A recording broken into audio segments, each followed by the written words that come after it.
15 फेब्रुवारि बर' हारिनि थाखाय मोनसे गोथार आरो गोसोखांजाथाव दिन बर' फरायसा आफादनि जोनोम दिन बेनि थाखायनो गासै बर'नि थाखाय बे गोथार मोनसे दिन नाथाय दिनैनि बे दिना जोंनि जनता फरायसालिमा बर' बिफाननि थाखाय आरो साबसिन आलादा मोनसे जुनिया दिन बे दिना दिनै जोंनि थाखाय जोंनि बिफाननि थाखाय जनता कलेजनि थाखाय बे जाबाय थुनलाइयारि दिन लिटारारि डे बायदि जोङो बुंनो नागिरदों मानोना दिनैनि दिनाव जोङो गेदेमा थुनलाइगिरि जनिल कुमार ब्रह्म आदाखौ लेंहरनानै जोंनि जनता कलेज बर' बिफाना दिहुनबाय थानाय लाइमोन बिथुननि 9थि बिसानखौ बिथांनि गोथार आखाइजों बेखेवनानै जोङो फरायसुला फरायसुलिफोरनो फरायगिरिफोरनो जोङो होनो हाबाय बेजों लोगोसे जोङो फरायसुला फरायसुलि आरो जों फोरोंगिरिफ्रा खन्थाइ आवरायनाय हाबाफारिबो लादों दा बे सोलिगासिनो दङ बे खन्थाइ आवरायनाया गथ'फोरनि जोंनि फरायसुला फरायसुलिनि लिरस्लिंनाय लिरनो सोलोंनाय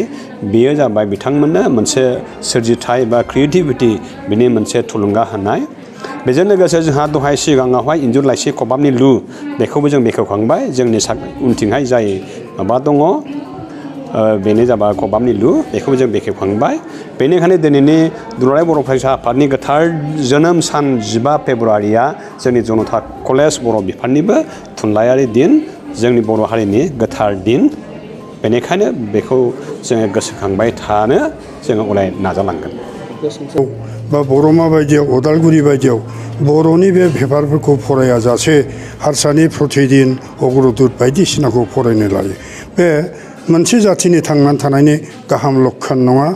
मोनसे गाज्रि सिमटन बियो आरो जोंनि मानसिया जोंनि बिजाब साफायनायखौ जोंनि मानसिया जुदि बायाब्ला होनबाना जों सोरनि थाखाय बिजाब लिरदों बे मोनसे दुखुनांथाव मोनसे हारिनि जोंनि गेजेराव बे खोथाया सिखारबाय थादों बाथ्राया अति सत्य आङो गुवारै खावलायनो लुबैदों जोंनि बर' मानसिफ्रा बयबो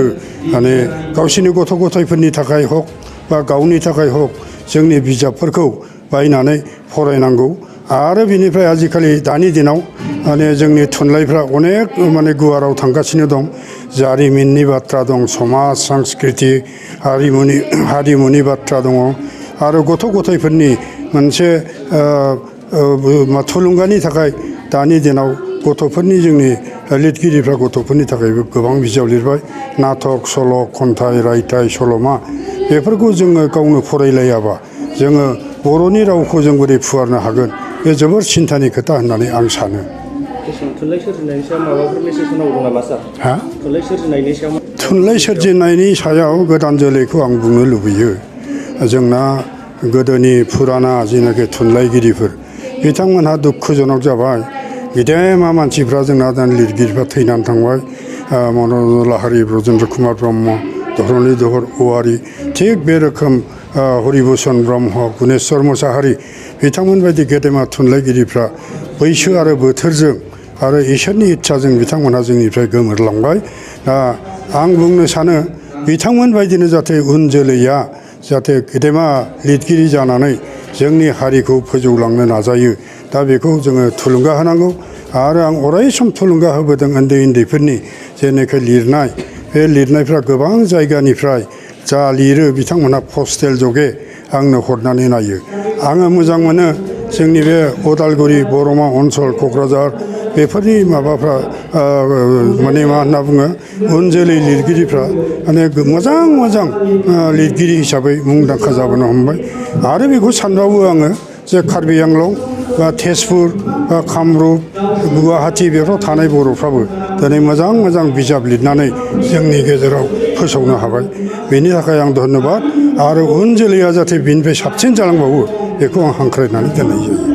गोजोनथाव खौरां गोसो गुदुं फरायसा एबा सुबुंफोरनि थाखाय टारगेट कचिं इनस्टिट्यूटआ बेसेन गोसा सुबिदा लानानै फैदों जायफोर बिथांमोना banking railway SSC insurance defence Assam police बायदि आनजादनि थाखाय साखाफारा जानो मोजां खाबु मोनाखै बैसोर बायदि फरायसा एबा सुबुंफोरनि थाखाय मोनसे मोजां खाबु सफैदों बरपेटा रोड विशाल मेगा मार्टनि साखाथियाव थानाय आमतलाव बे टारगेट कचिं इनस्टिट्यूटखौ खुलिनाय जादों आथिखालनि साख्रि मोनै आरो बेकार जेंनाखौ नोजोर होनानै बे टारगेट कचिं इनस्टिट्यूटआ सोलोंसाफोरखौ फरायसाफोरखौ गोबां गियान होनो थाखाय राहा लादों। बे टारगेट कोचिं इन्स्टिट्यूटआव सोलोंथाइ होनो लानाय आयदाफोरा जाबाय banking, railway, SSC, insurance, defence आरो आसाम पुलिस। जायफोर सोलोंनो गोसो गुदुं बिथांमोना टारगेट कोचिं इन्स्टिट्यूटआव मुं थिसननो एबा गोबां मिथिनो थाखाय 8134097059 एबा 8638961177 जानबुं नाम्बाराव जगाजग खालामनो हागोन।